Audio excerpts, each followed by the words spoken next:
अहिले माछा देखे फुल माछा देख्यो नि यहाँबाट झर्न उता सकिन्छ उता ए नभए उ त्यहाँ पनि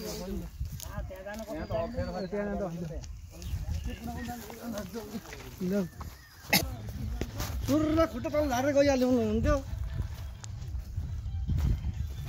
खुट्टा त झन् बलरले बस्दिने यहाँ भिडियो बनाउँदै हिँड्नु भयो कि त रिसिभ नि अन्त बिकु भइहाल्यो नि इन्ट्रेस्टिङ छ मन भने हरिबा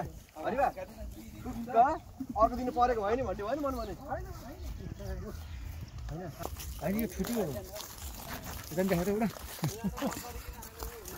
हामी कहाँ चाहिँ सर आज तालबेसी त्यसको लागि हामीले बेसी गरेछौँ नि त फर्किने फेरि फेरि उतै जानु पऱ्यो है त्यहाँ गएर मिल्छ जुत्ता लाएर उतै फेरि उही ठाउँमा जानु पऱ्यो ल त्यो पानी देखिएको ठाउँमा रुखको ठुटाबाट अनौठो तरिकाले जल प्रवाह भइरहेको हामी देखिरहेका छौँ जल प्रवाह हेर्नको लागि मान्छेहरू यहाँ हेरेर फर्किसकेको अवस्था छ अनि हाम्रो सरहरू पनि जल प्रवाह हेर्न उत्सुकतापूर्वक हेर्नको लागि आतुर हुनुहुन्छ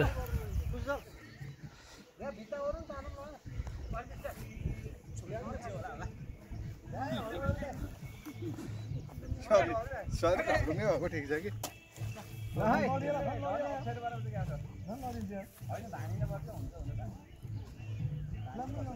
बस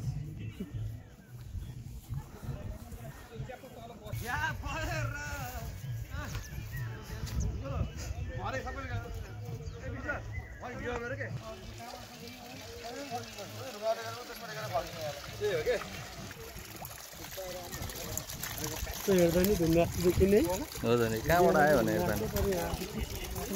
पानीको मुहान भन्दा डाउन पर्यो प्रेसर खऱ्यो पानी आउने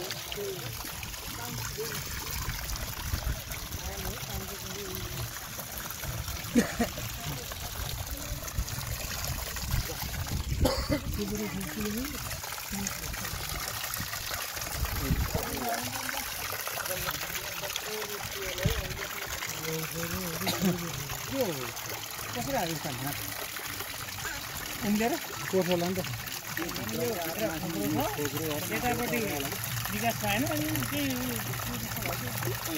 बल्कामा जस्तो भयो